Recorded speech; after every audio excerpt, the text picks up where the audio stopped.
इस सप्ताह जो लोग अखबारों को पढ़ते हैं या अभी जो सोशल मीडिया में समाचारों को देखते हैं, उन्होंने देखा होगा कि बागेश्वर में भारतीय जनता पार्टी और कांग्रेस के बीच में आपदाओं को लेकर राजनीति चल रही है। कांग्रेस कह रही है कि भारतीय जनता पार्टी आपदाओं को आपदाओं की तरह नहीं देख रही, और भारतीय जनता पार्टी कह रही है कि आपदाओं को लेकर कांग्रेस ने बहुत सारे गुनाह किए हैं, इसलिए वो इस विषय में ना बोले।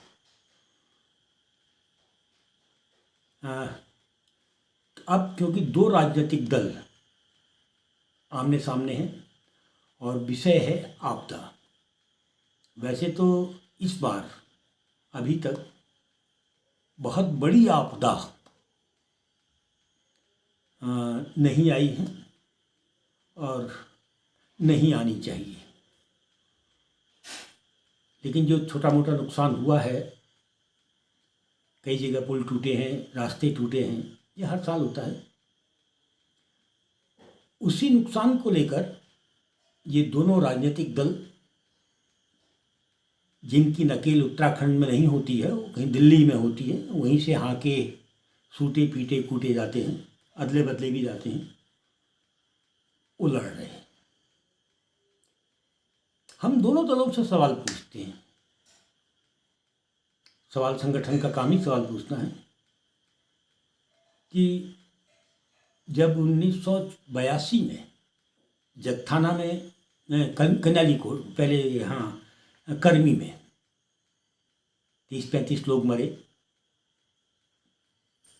पानी ने रास्ता बदल लिया था, और जो भयात तोक है जहाँ पर कुछ दुकानें थीं, कुछ घराट थे, लोग अपने पशुओं को पालते थे, वो सब बह गया और बहुत से लोग, बहुत से जानवर मर गए। 84 में जगथाना में फिर हमने देखा, थोड़ा बाहर निकले तो हम देवर खडेरा गोपेश्वर में देखते हैं, उसी दौर की बातें हैं। मीन गधेरा ये चमोली में ही आता है, मालपा पिथौरागढ़। अगर फेहरिस्त बनाई जाए, एक सूची बनाई जाए, तो एक लंबी चौड़ी सूची मिलती है, और ये जो सूची मिलती है वो जानलेवा आपदाओं की मिलती है, बरसाती आपदाओं की मिलती है। इन सारी आपदाओं में जो चीज़ सामने आई, उसको भले ही राजनीतिक लोग, तब की बात है जब ये उत्तर प्रदेश में हुआ करते थे, भले ही राजनीति ने नहीं समझना चाहा, नहीं समझा, लेकिन हमारे भूगर्भ विज्ञानी जो जन पक्ष में सोचते रहे, सरकार के पक्ष में नहीं, मैं उसका एक नाम डॉक्टर वाल्दिया का भी लेना चाहूँगा। डॉक्टर सती अभी हैं जो कहीं आड़ा पढ़ा रहे हैं लोगों को, बच्चों को, पिछले दिनों बागेश्वर भी आए थे, और भी कई नाम हैं, भविष्य में हम इन सारे नामों को लेंगे। वो समय समय पर इन बरसाती आपदाओं को लेकर, पहाड़ के भूगोल को लेकर, यहाँ की भूमि को लेकर, यहाँ के भूगर्भ को लेकर चेतावनियाँ देते रहे। बड़ी चेतावनी तो यही थी कि साहब देखिए, हिमालय नई पर्वत श्रृंखलाएँ, और जो हम जब हिमालय के बहुत नज़दीक जाते हैं, अपर हिमालय में जाते हैं, तो निर्माण की प्रक्रिया के हिमालय हमको मिलते हैं। ये चेतावनियाँ हैं। डॉक्टर वाल्दिया तो ये कहते हैं कि बहुत अधिक शोर, जैसे ड्रम बजाना, ढोल बजाना, ये तो अपर हिमालय के, लास्ट हिमालय जिनको हम अल्पाइन या पाश्चाइन कहते हैं, उस क्षेत्र या उन क्षेत्रों से लगे गाँव में होना ही नहीं चाहिए, बुग्याल कह सकते हैं आप। ये वैज्ञानिकों की चेतावनियाँ थी। राज्य के आंदोलन के दौरान हम लोग एक लंबी लड़ाई आंदोलन में रही है, तो जब बातचीतें होती थी, खासकर नैनीताल में, श्रीनगर में, पौड़ी, चमोली में, जब भी ये चौमासा आता था और ऐसी आपदाएँ आती थी, बातचीत होती थी, तब एक चर्चा में आता था कि देखिए, पहाड़ के भूगोल को, यहाँ के भूगोल की प्रवृत्ति को, रचना को समझे बिना तो कुछ भी नहीं किया जाना चाहिए। कुछ गांधीवादी जो सही तरीके से चीज़ों को सामने लाते थे, उन्होंने तो बाकायदा पर्वतीय विकास की दिशा पर भी काम किया है, कैसी होनी चाहिए, क्या नहीं होनी चाहिए, और भारी भरकम विकास का विरोध भी किया है। एक तरफ ये सब चल रहा था, आपदाओं से खतरे, आपदाओं की स्थितियाँ, दूसरी ओर उसी पहाड़ पर जहाँ ये सब चल रहा था, टिहरी जैसा भीम का ये बांध स्वीकृत था, जिसका विरोध था। लेकिन तब दिल्ली में कांग्रेस, पूरे देश में कांग्रेस थी और विरोध था नहीं, उसके खिलाफ बोलने वाला कोई था नहीं। आज हम मोदी जी को निरंकुश कहते हैं और तानाशाह कहते हैं। इंदिरा गांधी, मेरे को तो कई लक्षण साफ साफ दिखाई देते हैं इंदिरा गांधी वाले मोदी जी में। तो उन्होंने जबरन बहुत ज़बरदस्ती टिहरी जैसा बांध ये कह के कि साहब 2000 मेगावाट बिजली पैदा होगी, जो कि 400-450 मेगावाट में सिमट गई है। और हमसे कहा गया कि 12, खैर जो हमको 12% आपको मिलेगा, ये वो सब छोड़ देते हैं। लेकिन हमें ठंडे पानी का एक बहुत बड़ा भंडार उत्तराखंड में दे दिया, क्योंकि टिहरी में जो भागीरथी और भिलंगना नदी है सीधे सीधे ग्लेशियर से हैं, और उस पानी को अगर हमने टिहरी में रोका है तो ठंडे पानी का बहुत बड़ा भंडार रोका है। अब कितना सही है कितना गलत है, लेकिन कुछ लोग कहते हैं कि टिहरी में जब से बांध बना है, वैज्ञानिकों ने इस पर काम करना चाहिए, लेकिन लोग कहते हैं कि जब से बांध बना है तब से बादल फटने की घटनाएं बढ़ी हैं। तो इस पर बहुत गंभीर अध्ययन होना चाहिए। सरकार अगर इस पर अध्ययन नहीं कर रही है तो लोगों का कहना कुछ सच लगता है, तभी शायद सरकार डर रही हो कि अगर हम ऐसा अध्ययन करेंगे और बात सही निकली तो आरोप तो उन्हीं के ऊपर लगेगा। और सरकार में ये महत्वपूर्ण नहीं होता कौन है, भाजपा है या कांग्रेस है। यहाँ जो भी सरकारें बनती हैं वो बड़ी बड़ी कंपनियों के चंदों पर बनती हैं। चंदों के तरीके अलग अलग हो सकते हैं, लेकिन नकेल कहीं ना कहीं पूंजी के घरानों की रहती है। खैर छोड़ देते हैं। अब हम आते हैं आपदा पर। उत्तराखंड का जो पर्वतीय क्षेत्र है, और पर्वतीय क्षेत्र में भी अगर हम अपर हिमालय में चले जाते हैं तो यहाँ भूमि की कमी नहीं है। एक तो निर्माण की प्रक्रिया में इसलिए काफ़ी संवेदनशील भूमि है, यहाँ भूमि की कमी नहीं है। और जो आबादी वाला क्षेत्र, आबादी के आगमन का क्षेत्र, ये भूमि बहुत सिकुड़ गई है। और सीधे सीधे कहें कि पुराने आंकड़े हैं, इसमें 1-8% ऊपर नीचे हो सकता है कि अपर हिमालय क्षेत्र का जो कुल भूभाग है उस भूभाग का बमुश्किल 6% ही यहाँ के मूल निवासी के कब्जे में है, स्वामित्व में है। बाकी शेष 94% किसी न किसी रूप में सरकार के कब्जे में, वन भूमि के रूप में, सरकारी भूमियों के रूप में, आदि सड़कों के रूप में सरकार के कब्जे में है। और ये जो उत्तराखंड में बसासतों का विस्तार रुका और जो एक जगह पर समेट के रखा गया इस आबादियों को, ये 1868 के बाद शुरू होता है। ब्रिटिश का जब ईस्ट इंडिया कंपनी के बाद जब ब्रिटिश ने सीधे सीधे हुकूमत को अपने हाथ में लिया, एम्पायर ने, उसके बाद जो नियम, जो कायदे कानून आए, उसमें एक बड़ा खेल ये था कि आदमी को छोटे हिस्से में समेट दिया जाए और शेष भूमि किसी न किसी रूप में सरकारी है, ये लोगों के दिमाग में डाला जाए। उसके खिलाफ आंदोलन भी थे, जंगलात का आंदोलन, भूमि का आंदोलन, बंदोबस्त का आंदोलन, बहुत सारे थे, फिर कभी बातचीत करेंगे। लेकिन वही नियम चलता रहा कि साहब आप के जो ज़मीन है 10 नाली, 5 नाली, 25, 150, 100 नाली, ये आपकी है, इसमें आप लगाम देंगे, लेकिन शेष भूमि फिर आपकी नहीं है। यानी जो हमारी छानाई व्यवस्था थी, और यही छानों वाला क्षेत्र बाद में छोटे गांव फिर बड़े गांवों के रूप में विकसित होते थे। और इससे फायदा ही, और सचल पशुपालन, सचल कृषि के माध्यम से छानों का विस्तार होता था। और उसका फ़ायदा ये था कि हम नए नए गांव बसते थे, और एक छोटे भूभाग में बड़ी आबादी नहीं ठहरती थी। ये एक व्यवस्था हमारी थी। और जो अंग्रेज व्यवस्था आई, औपनिवेशिक व्यवस्था है, इसने हमको छोटे क्षेत्र में बांध दिया। मैं अपने गांव का जिक्र करूं, पचार, हमारे यहाँ से बहुत अधिक पलायन हुआ है, मेरे आसपास के गांव से। पलायन की वजह क्या है?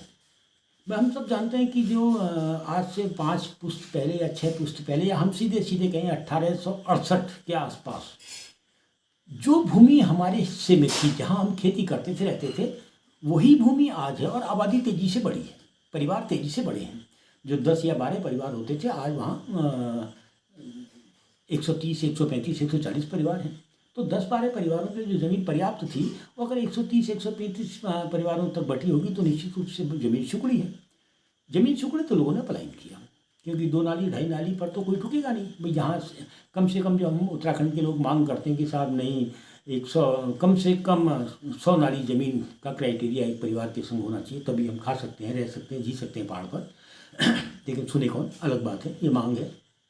और अब सबसे बड़ा दिक्कत ये थी कि जो भूभाग सिर्फ 10 या 12 परिवारों के पशुपालन का बोझ सहन कर सकती थी, इतने ही परिवारों की कृषि सहन कर सकती थी, इतने ही परिवारों का आना जाना और उसके निर्माण की सामग्री को सहन कर सकती थी, उसके ऊपर 125, 130, 135 परिवारों का अगर बोझ पड़ रहा है, उतने पशुपालन का बोझ बढ़ रहा है, तो निश्चित रूप में वहाँ भूमि क्षरण होगा, भूमि कटाव होगा, भूमि बंद चीज़ों में गड़बड़ियाँ आएंगी। मैं थोड़ा सा आपको पीछे की ओर ले चलूँ। मैं आपको ले जाना चाहूँगा 70 से 75 के बीच में, 1970 से 75 के बीच में। अगर आप तब उठाएंगे तो आपको एक चीज़ें मिलेंगी, बहुत अच्छे अध्ययन मिलेंगे, क्योंकि उस समय की अखबारों में तो नहीं, लेकिन फिर भी कई लोगों ने लिखा, बातचीत की। एक बड़ी चिंता सामने आई थी कि साहब ये जो बाढ़ है, उस समय बाढ़ एकदम बड़ी थी। जिन बाढ़ों की चिंता आज हम करते हैं, जिस पर राजनीति हो रही है, वो बढ़नी शुरू हुई थी। तो तब जो हमारे लोग थे, जो चीज़ों को समझते थे, उन्होंने स्पष्ट रूप से कहा कि जो वन प्रबंधन है, जो ब्रिटिश औपनिवेशिक मिजाज वाला जो वन प्रबंधन है, इसकी वजह से बाढ़ें बढ़ी हैं। और सीधा सा सवाल है कि ब्रिटिश जब ये वन व्यवस्था आई, औपनिवेशिक वन व्यवस्था आई, उससे पहले पहाड़ एक मिश्रित वनों का क्षेत्र होता था। कुकाट और सुकाट जैसे शब्द बहुत चालाकी के साथ लाए गए। के साथ सुकाट कौन सा है? सुकाट, चीड़ सुकाट है, देवदार सुकाट है, लेकिन चूड़ा सुकाट नहीं है ना। लेकिन बांध फलियान सुकाट नहीं था। वो इन्होंने लकड़ी जलाने के लिए, लकड़ी के कोयले बनाने, क्योंकि इनको कॉरपोरेट के हिसाब से जंगलों में खूब लीसा पैदा करना था और रेल की लाइनें बिछाने के लिए इनको बहुत सारा टिम्बर चाहिए था। कुकाट सुकाट का एक बहुत बड़ा खेल खेला गया, वनों को विभिन्न श्रेणियों में बांट कर जितना हो सकता था इस प्रबंध, जो हमारी पारंपरिक एक व्यवस्था थी, जिसमें आरण्यक कृषि थी, आरण्यक पशुपालन था, उसको तहस नहस करना था। और जिसमें एक सचल व्यवस्था थी पशुपालन की और चरान की और कृषि की, उसको खत्म करना था। इन्होंने खत्म किया। परिणाम, कानूनी रूप से एक छोटा सा भूभाग यहाँ के आदमी के हिस्से आया, यहाँ के मूल निवासी के हिस्से आया, और बहुत बहुत बड़ा, यानी 6% और 94% का अनुपात, सत्ता के पक्ष में 94%, तो यहाँ की जनता के पक्ष में 6% रहने दिया गया। तो ये सारी चीज़ों को जब अध्ययन के रूप में सामने लाया गया, तो स्पष्ट हुआ कि चीड़ के जंगलों ने जो पिरूल गिरता है, उस पिरूल को अगर आप हटाते नहीं हैं, देखिए वन विभाग ने फायर लाइन काटने का सिस्टम लाए थे। क्यों लाए थे? वो जानते थे कि अगर हम पिरूल को हटाएंगे नहीं तो बरसात से बहकर पिरूल आगे को जाएगा और स्टोर जहाँ भी होगा उसके बाद नई दरारें बनेंगे, नए गधेरे बनेंगे, पानी अपना आगे बढ़ने के लिए रास्ते बनाएगा, खोलेगा, और बहुत बड़ी तबाही मचेगी। तो उनको लगता था कि इससे आग लगा के 2 फायदे हैं। एक फायदा कि साहब एक तो पिरूल खत्म हो जाएगा, दूसरा चीड़ के जो खेत हैं, चीड़ का वन नहीं है, चीड़ का जो खेत है, इसकी नराई गुड़ाई। देखिए चीड़ के लिए सबसे घातक क्या है? चीड़ के लिए सबसे घातक वो पारंपरिक वनस्पतियां हैं जिसको हम कहते हैं आड़ू, बेड़ू, घिंगारू, हिसालू, किलमुड़ा। अगर ये छोटी छोटी झाड़ियों के रूप में हमें मिलता है पहाड़ में, अगर ये स्वतः फैलता चला जाए और उसको आग से बचा लिया जाए तो चीड़ स्वतः खत्म हो जाएगा। इस पर बहुत काम हुआ है। अब क्योंकि चीड़ एक खेत है तो उसकी गुड़ाई निराई तो होनी है, तो गुड़ाई निराई का सबसे अच्छा तरीका था पत्तों को जलाने के नाम पर फायर लाइन काट दो, आग लगाओ, तो आग के साथ वो छोटी छोटी वनस्पतियाँ भी जलकर राष्ट्र हो जाएंगी जो चीड़ के खेत के लिए हानिकारक थी, लेकिन हमारे पहाड़ की पारिस्थिति के लिए बहुत जरूरी थी। ये तो सच आग का विज्ञान। खैर, ये सारी चीज़ें सामने आई तो लोगों ने कहा नहीं साहब, ये जो वन प्रबंधन है इसकी वजह से बाढ़ें बढ़ रही हैं, और था भी यही। अब आज के दौर में तो विकास भी, जो विकास का एक अंधा रूप सामने आया है। हम कहते हैं साहब भरान में रोड बनाइए, वो कहते हैं नहीं साहब हम कटान में बनाएंगे। हमने कहा 1 लाइन 1.5 लाइन, उन्होंने कहा नहीं हम साहब आप केदारनाथ तक, बद्रीनाथ तक 4 लाइन ले जाएंगे। और अभी जो नुकसान देख रहे हैं, आप देख ही रहे हैं। तो दिल्ली से जो विकास आपके ऊपर आ रहा है और दिल्ली से जो प्रबंधन आपके ऊपर आ रहा है और औपनिवेशिक मिजाज वाला विकास और प्रबंधन आपके ऊपर आ रहा है, ये पहाड़ में भू कटावों, भू फिसलावों के लिए जिम्मेदार है। ये बात आई थी आपकी 70, 71, 72, 73, 74 के दौर में सामने। और इसी बात को लेकर एक वन आंदोलन विकसित हुआ था उत्तराखंड के अंदर बहुत बड़ा। हम वन आंदोलन पर अक्सर कहते हैं और आगे भी कहेंगे। और उस वन आंदोलन को किस तरह से कुचला गया, कैसे तोड़ा गया, कैसे भटकाया गया, मैं कल परसों वन कानूनों को लेकर आप लोगों के बीच में दोबारा आऊँगा तो आप चौंकेंगे कि किस तरीके से यहाँ के लोगों को दुश्मन समझा जाता है। हम जिन्होंने यहाँ के जंगल बनाए और हमारे जंगलों को ख़त्म करके कुकाट और सुकाट के नाम पर यहाँ चीड़ का खेत स्थापित किया गया। और हम ही को दुश्मन माना जाता है इस जंगल का, और सारे कानून हमारे खिलाफ बनते। कभी किसी माफिया को पकड़ते नहीं सुना होगा, खैर अगली बात। तो मेरा कहने का मतलब ये था कि वैज्ञानिकों की चेतावनियों को समझे बिना, एक दूसरा वन प्रबंधन का जो ये मिजाज है, अधिक से अधिक राजस्व कमाने वाला मिजाज। आज भी वन अधिकारी को आदेश होते हैं, बागेश्वर से करीब 16 से 20 करोड़ रुपए का राजस्व जानता है, और सरकार बहुत हमेशा नाक मुँह सिकोड़ती है, साहब बहुत कम ला रहे हो, इसको दुगना तिगुना करो। तो वन प्रबंधन जो ब्रिटिश हुकूमत हमको दे गई थी वो अधिक से अधिक राजस्व कमाने के लिए था, और कॉरपोरेट के पक्ष में चीड़ का विस्तार करने के लिए था। हम आज उसी रास्ते पर चल रहे हैं, बदला बिल्कुल नहीं है। और इसीलिए जंगलात का आंदोलन स्वतंत्रता संग्राम में था, और इसीलिए 70 के दशक में वन आंदोलन बहुत बड़ा वन आंदोलन था, और ये उस प्रबंधन को ख़त्म करने की मांग थी। जब मैं वन पंचायत पर बात करने आऊँगा सवाल इसी आप लोगों के से, तो मैं आपको काफ़ी चीज़ें खोलूँगा, लेकिन आज हम सिर्फ इस पर बात करते हैं। अब एक सवाल उठता है, जो लोग ये भाजपा कांग्रेस के लोग हल्ला कर रहे हैं कि साहब कांग्रेस ने नहीं किया, हमने किया। हम कांग्रेस के बारे में साफ कह दें कि अभी जो 2013 में जो केदारनाथ की आपदा आई, उस आपदा से करीब 4-5-6 दिन पहले आसमान ढका हुआ था, और लग रहा था कि एक साथ एक जगह बहुत सारा पानी पड़ेगा तभी ये ढका हुआ आसमान खुलेगा। धार्मिक लोगों ने कहा भी साहब अगर इन्होंने धारी देवी को नहीं छेड़ा होता तो शिव जी नाराज़ नहीं होते। अब क्योंकि आप तो धर्म को मानते हैं, धर्म की राजनीति से केंद्र की सत्ता तक पहुंच जाते हैं, तो आपको तो ये आरोप स्वीकारना ही पड़ेगा। और बहुत बड़े नेताओं ने इस शब्द को कहा था उस समय। सुषमा स्वराज तो बाकायदा बोली थी साहब धारी मंदिर को आपने उखाड़ा हो। खैर छोड़ते हैं हम इस बात को अभी। लेकिन जो स्थितियां हैं आपदा को लेकर, उससे सरकार बच रही है।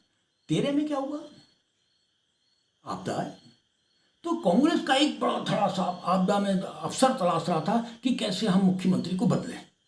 ऐसे समय पर जब विपक्ष ने पक्ष ने मिलकर मुख्यमंत्री को मजबूत करना था, साथ देना था, साहब अभी तो आप पहले इन लाशों को हटाइए, हमारा कांग्रेस का एक बहुत बड़ा धड़ा कामयाब भी हुआ अपनी प्रयासों में। उन्हीं साहब आप भगवान जी को हटाइए, इस मुख्यमंत्री को बदलिए। और दिल्ली ने स्वीकारा। हम जख्मी थे, उत्तराखंड जख्मी था, और दिल्ली में कांग्रेस मुख्यमंत्री बदल रही थी, जबकि उस आपदा के लिए कहीं भी से कहीं तक कोई मुख्यमंत्री जिम्मेदार नहीं था। अगर जिम्मेदार थी तो पूरी की पूरी व्यवस्था थी जिम्मेदार थी। तो 1868 से लेकर आज तक 2013 तक जो विकास का एक नंगा नाच पहाड़ में खेला जा रहा था, वो उसके लिए जिम्मेदार थे। उसमें स्वतंत्र भारत की दोनों सरकारें थी, जो आई हैं अब तक, सारी सरकारें थी। लेकिन खैर, तो आपदा को लेकर उस साल एक बहुत बड़ा भ्रष्टाचार की नदी, 13 की बाढ़ के बाद आपदा के नाम पर जो भ्रष्टाचार सामने आया, हम तो आज भी कहते हैं।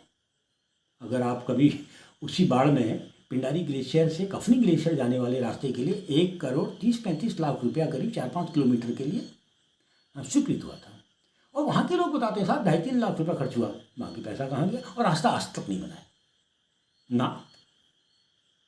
तो इस अगर आप देख लीजिए 2013 के बाद जो पैसा SDM साहब को पूरे अधिकार दे दिए, साहब आप बांटेंगे पैसा, आप जिसको बांटेंगे बांटिए।